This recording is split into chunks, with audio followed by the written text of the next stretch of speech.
Revenue और deferred revenue के बीच में क्या डिफरेंस है, वो एक दिक्कत हो जाती है। तो मैं आपको अभी इन दोनों में डिफरेंस समझा रहा हूं, किसके बीच में, रेवेन्यू, ध्यान से, हाँ, revenue expenses and deferred revenue expenses.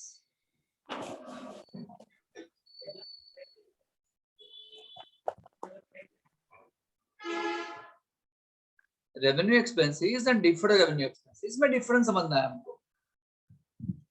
Difference का डिफरेंस भी समझ लेंगे और मीनिंग का मीनिंग भी ले लेंगे। चलिए, क्या मैंने कल बताया था कि रेवेन्यू एक्सपेंस किसे कहते हैं? Yes sir. रेवेन्यू एक्सपेंसेस कौन से एक्सपेंस होते हैं श्लोक? रेवेन्यू एक्सपेंसेस कौन से? सर जो रेगुलरली पेड होता है वो। नहीं सुनाई दिया श्लोक जी। सर वो रेगुलरली पेड होता है और वो रिकरिंग नेचर के। नहीं आवाज आई। हेलो। कीर्तन तू बोल।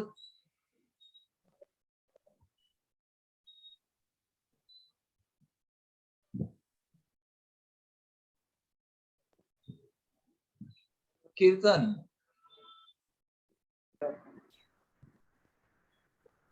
Yes sir. बोलना भाई।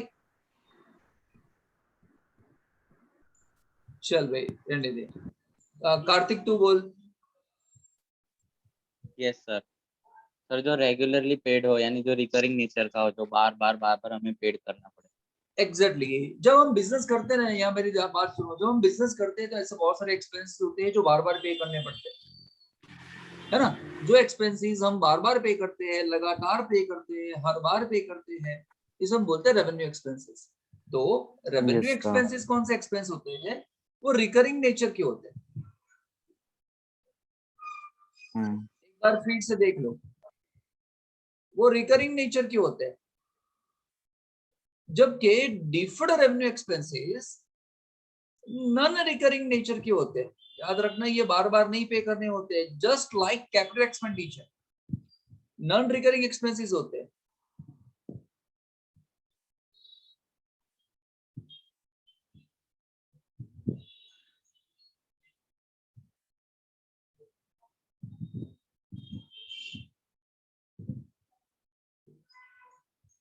पहला पॉइंट समझ में आया? एग्जैक्टली वैसा ही लिखा है जैसा हम लिख रहे थे कैपिटल एक्सपेंडिचर के अंदर। हमने भी ये पहला पॉइंट वही लिखा था कल भी। रिकरिंग नेचर के होते हैं, नॉन रिकरिंग नेचर के होते हैं। क्लियर के नहीं इतना? Yes sir. ध्यान से सुनोगे? हाँ, चलिए फिर रेवेन्यू जो एक्सपेंसेस होते हैं ना, उसका जो बेनिफिट है, उसका जो बेनिफिट है रिसीव्ड, उसका बेनिफिट आपको रिसीव्ड होता है for up to 1 year. Benefit received up to 1 year, for निकालो यहां से। यानी रेवेन्यू एक्सपेंसेस आपको हर साल पे करने पड़ते हैं और इसका बेनिफिट आपको एक ही साल तक मिलता है। नेक्स्ट ईयर अगर आपको बेनिफिट चाहिए तो आपको नेक्स्ट ईयर फिर से पे करना पड़ेगा। जबकि डिफर्ड रेवेन्यू एक्सपेंडिचर जो होते हैं, उसका बेनिफिट, इसका जो बेनिफिट है received for more than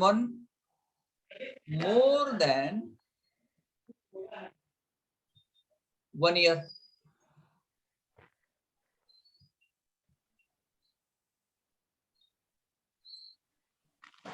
benefit received up to 1 year, benefit received for more than 1 year.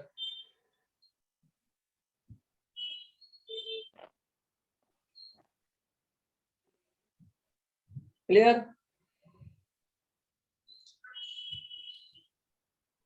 चलिए सर, ये समझ में तो आ रहा है हमको, लेकिन तेरा कंसेप्ट क्लियर नहीं हो रहा है। अब देखो कंसेप्ट क्लियर कैसे करेंगे, अब मैं सस्पेंस खोल रहा हूं इस चीज का।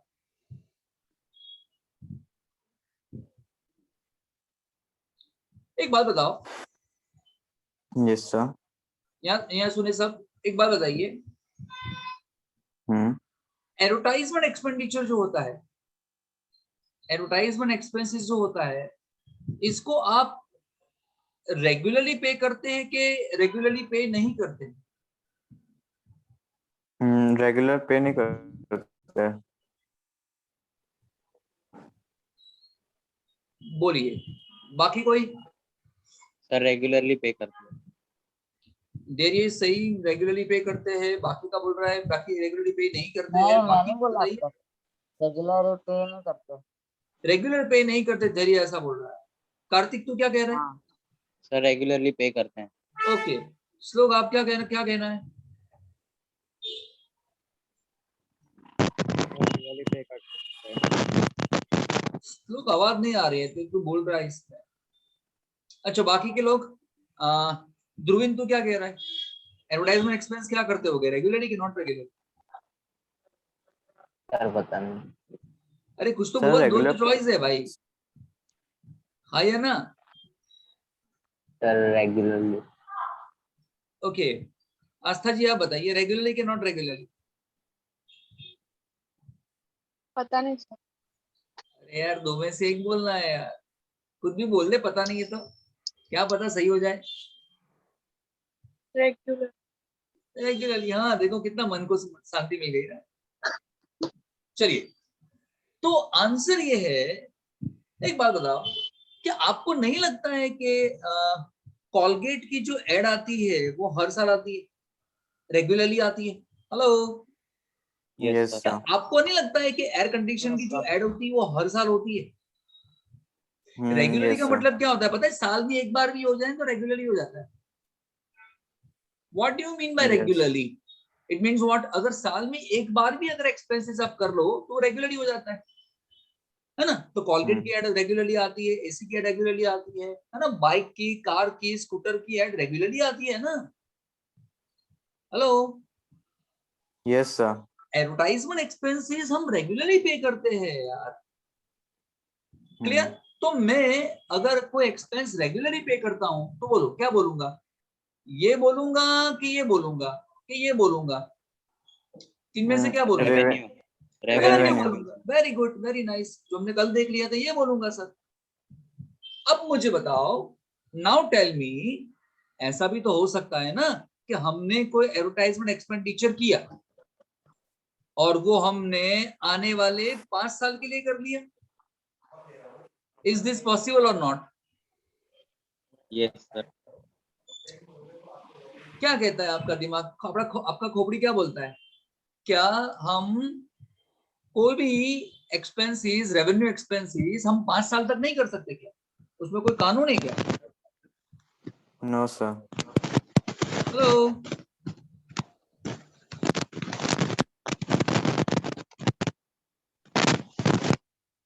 बोलो ना, हेलो, बाकी के लोग आ गया, कुछ तो बोलो यार, कम ऑन, इतने बैठे हो, इतना टाइम जा रहा है।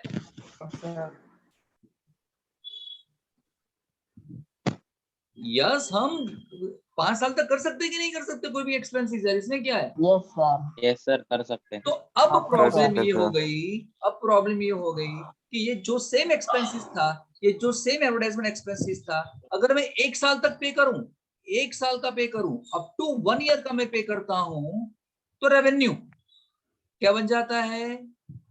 रेवेन्यू। रेवेन्यू। लेकिन अगर मैं 1 साल से ज्यादा पीरियड के लिए पे करता हूं, 1 साल से ज्यादा पीरियड के लिए, तो क्या बन जाता है बताओ? Deferred deferred revenue revenue. Expenditure. Revenue capital नहीं, expense. Hello, deferred revenue. Yes sir. Deferred revenue. Yes, है ना? कैपिटल एक्सपेंडिचर नहीं बोलूंगा मैं। तो सर कैपिटल एक्सपेंडिचर भी वही था ना, 1 साल से ज्यादा के लिए पे करते थे। हाँ, लेकिन यहाँ पे कोई एसेट निकल के आती थी।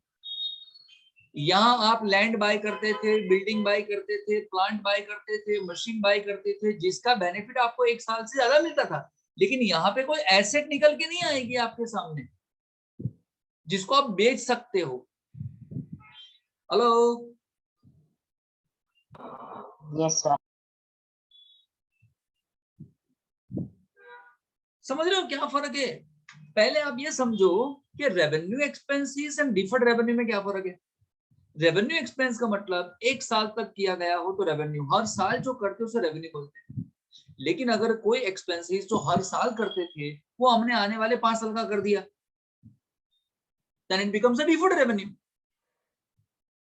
तो सर फिर आपको ये कंफ्यूजन होगी, तो सर डिफर्ड रेवेन्यू और कैपिटल एक्सपेंस सेम नहीं हो गया ना? दोनों सेम नहीं हुआ, क्योंकि कैपिटल एक्सपेंस में एक साल से ज्यादा के लिए पे करते हैं, लेकिन वहां कोई एसेट निकल के आती है, land, building, plant, machine, furniture, fixers, ये सब निकल के आता है, आप देख सकते हो। जबकि डिफर्ड रेवेन्यू में कोई एसेट निकल के नहीं आती जिसको आप बेच नहीं सकते फिर फ्यूचर में। Hello, yes sir. समझे कि नहीं? Yes sir. ये जानना बहुत जरूरी है। आपको पता नहीं कि आप क्या जान रहे हो यार, मतलब बहुत सारे बच्चों को ये नहीं पता है फिर। समझ में आया कि नहीं आया? यस यस है ना? चलिए देखो और एक एग्जांपल लेता हूँ, देखो एडवर्टाइजमेंट का ही लेता हूँ। फॉर एग्जांपल क्या है कि भाई अपना क्लास है, सचिन क्लासेस है। सचिन क्लासेस क्या करता है कि भाई इस साल जो आप जिस साल में हो 21-22 के अंदर, 21-22 के अंदर एडवर्टाइजमेंट करता है। मैंने न्यूज़पेपर में एडवर्टाइजमेंट दे दी, चलो मैंने न्यूज़पेपर में एडवर्टाइजमेंट दे दी और मैंने खर्च किया, 1 लाख रुपए का खर्च कर दिया। बताओ इस एडवर्टाइजमेंट का बेनिफिट कब तक मिलेगा? 1 साल या 20 साल? कब तक मिलेगा? हेलो, 1 साल। 1 साल ना यार, अभी कौन याद रखता है यार? पेपर में ऐड जिसको पढ़ना होगा पढ़ेगा, जिसको नहीं पढ़ना होगा नहीं पढ़ेगा। नेक्स्ट ईयर आपको फीस देनी पड़ेगी। आप बोल जल्दी। तो बेटा अगर ऐसा करते हैं, इसे बोलते हैं रेवेन्यू। डन। चल दूसरा मैंने क्या किया पता है? दूसरा मैंने क्या किया पता है? इसी साल के अंदर है ना, एक 4 रास्ते आते थे। यहाँ पे क्रॉस रोड आता है। Yes, sir. चकली सर्कल था, चकली सर्कल तो देखा होगा आपने। यस। और इस सर्कल को, ये जो चकली सर्कल था, ये चकली सर्कल को मैंने बना दिया सचिन सर्कल। चकली से हो गया वो सचिन सर्कल। सर ऐसा कैसे कर सकते? यस कर सकते हैं। ये सर्कल की जो जगह है ना वो गवर्नमेंट की है। आपको गवर्नमेंट को पे करना होता है कि भाई गवर्नमेंट को बोलने का कि ये सर्कल जो है ना वो मेरे नाम से फेमस होना चाहिए। हम बताओ कितने पैसे चाहिए? गवर्नमेंट बोलती है कि एक काम करो, ये सर्कल अगर आपको अपने नाम से करना है तो आप हमको 5 करोड़ रुपए दे दो, यू पे 5 करोड़। Yes, sir. और वे 5 करोड़ आने वाले 5 साल तक आप चलेंगे। यानी ये 5 करोड़ का पेमेंट आने वाले 5 साल तक होगा, यानी आने वाले 5 साल तक ये सर्कल क्या कहलाएगा? सचिन सर्कल। अब टेल मी, मैंने एडवर्टाइजमेंट किया कि नहीं किया? Hello, yes Yes, sir. बस तो सर इसे हम क्या बोलते हैं? Deferred revenue. Deferred revenue Yes, sir ये sir. डिफर्ड का मतलब क्या? डिफर्ड का मतलब क्या होता है कि जो 5 साल था ना, 5 करोड़ था ना, आने वाले 5 साल तक आएगा कि नहीं? बताओ बेनिफिट 5 साल तक मिलेगा कि नहीं? तो बताओ 1 साल का बेनिफिट कितना होगा? 1 करोड़। आने वाले 5 साल का पेमेंट 5 करोड़ हुआ तो 1 साल का पेमेंट कितना हुआ? 1 करोड़। तो इस 1 करोड़ को हम क्या बोलते हैं? डिफर्ड। टुकड़े कर देना, डिफर्ड हिस्सों में बांट देना। Hello, Okay, sir. Yes, sir. Yes yes sir. Yes, sir. समझ में आ रहा है क्या डिफरेंस दोनों के बीच में? Yes, sir. ओके तो ये बेसिकली क्या है? ये रेवेन्यू एक्सपेंस, क्या लिखूं? ये it is a revenue expense paid every year। और ये क्या है पता है?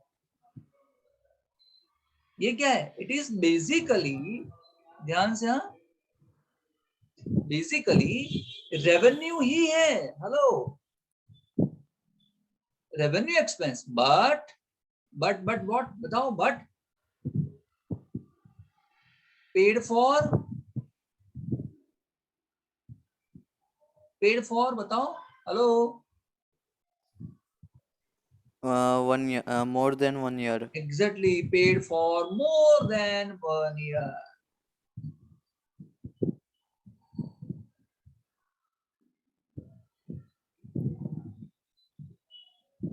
ये डिफरेंस जानना बहुत जरूरी है बच्चों, 11th के लेवल पे याद रखना। अगर आपको ना समझ में आए तो मुझे क्वेश्चन करोगे, बैठे बैठे नहीं, बैठे बैठे आप है ना सब वो सब नजारे मत देखते रहना।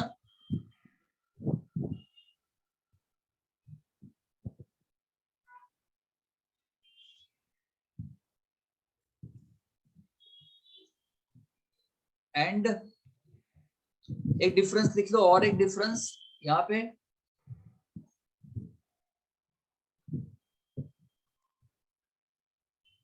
revenue expense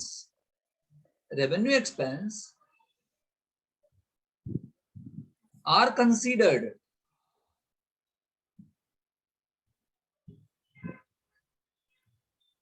to find out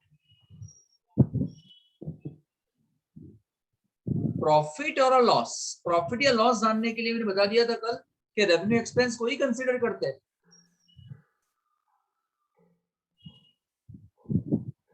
and यहाँ पे बाजू में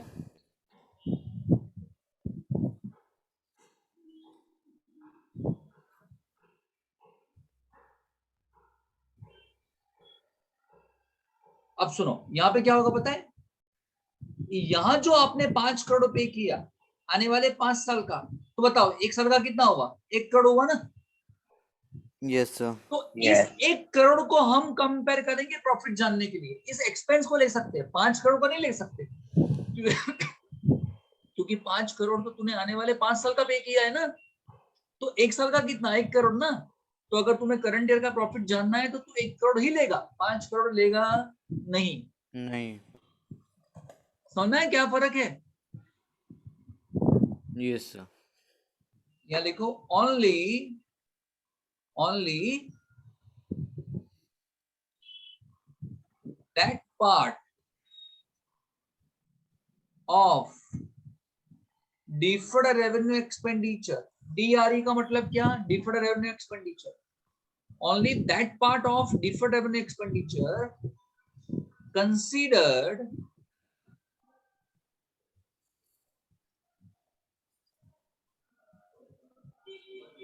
to know profit or a loss, only that part of deferred revenue expenditure considered to know profit or loss which is paid for, which is of current year। Paid for. Current Yes, year का जो हिस्सा होगा उसको ही हम लेंगे, यानी 5 करोड़ को नहीं लेंगे, 1 करोड़ के लेंगे, ऐसा कह रहा हूं। Okay.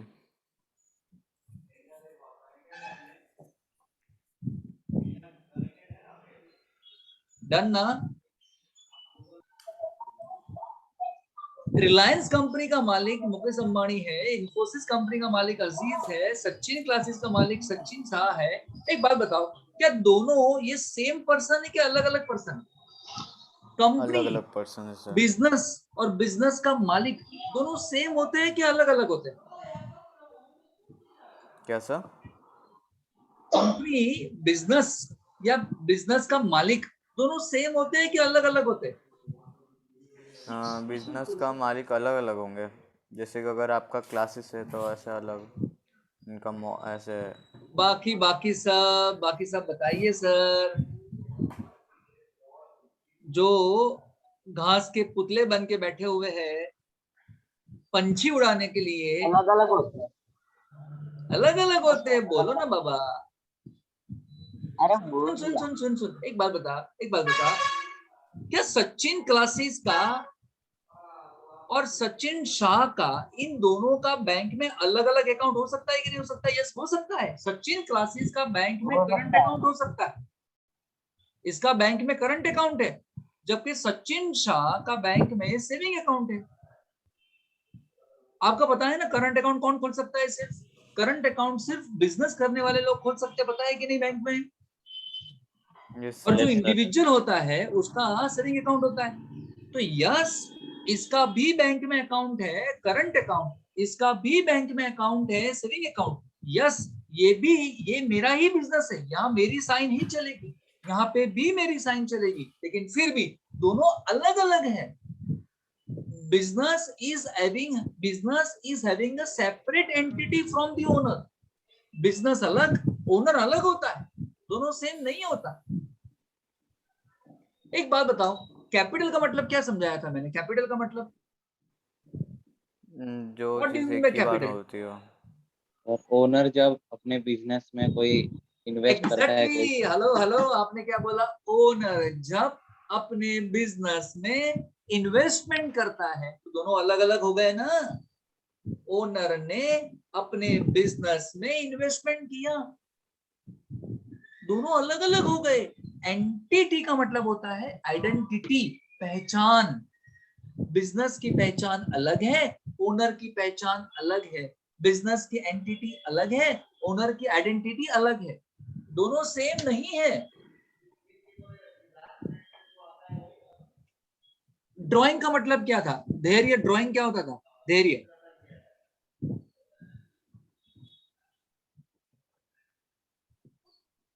कीर्तन, ड्राइंग क्या होता था? कीर्तन जी। Yes sir. या सर, कीर्तन ड्राइंग पूछा मैंने। ड्राइंग क्या होता है? सर कोई भी बिजनेस में अपने पर्सनल यूज के लिए कोई चीज ले इसलिए। यार आप बोलते हो ना, मेरे को आवाज सुनाई नहीं देती बराबर यार। स्लोप ड्राइंग क्या होता है?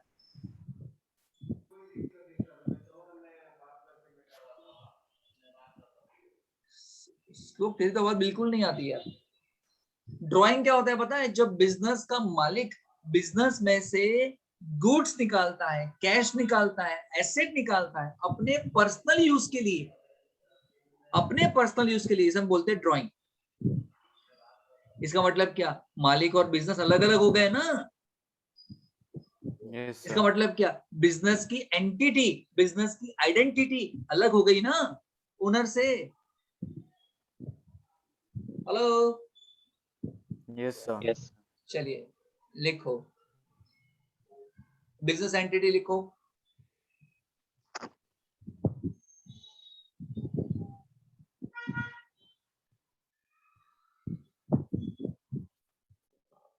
It means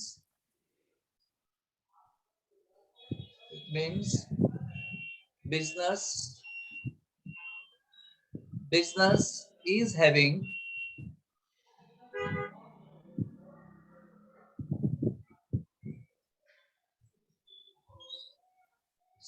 separate identity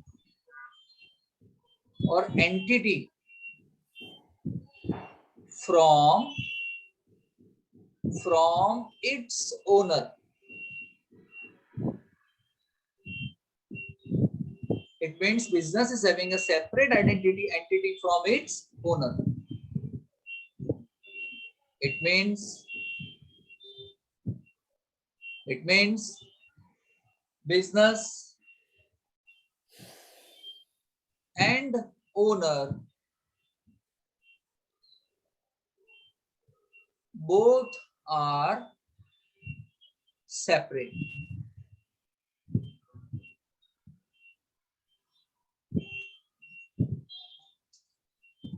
Both are separate.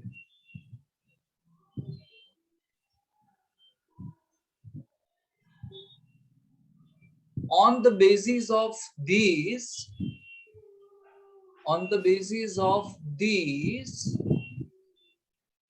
concept, we understand capital and drawing. अगर दोनों अलग अलग नहीं होते तो कैपिटल एंड ड्राइंग्स भी नहीं होता।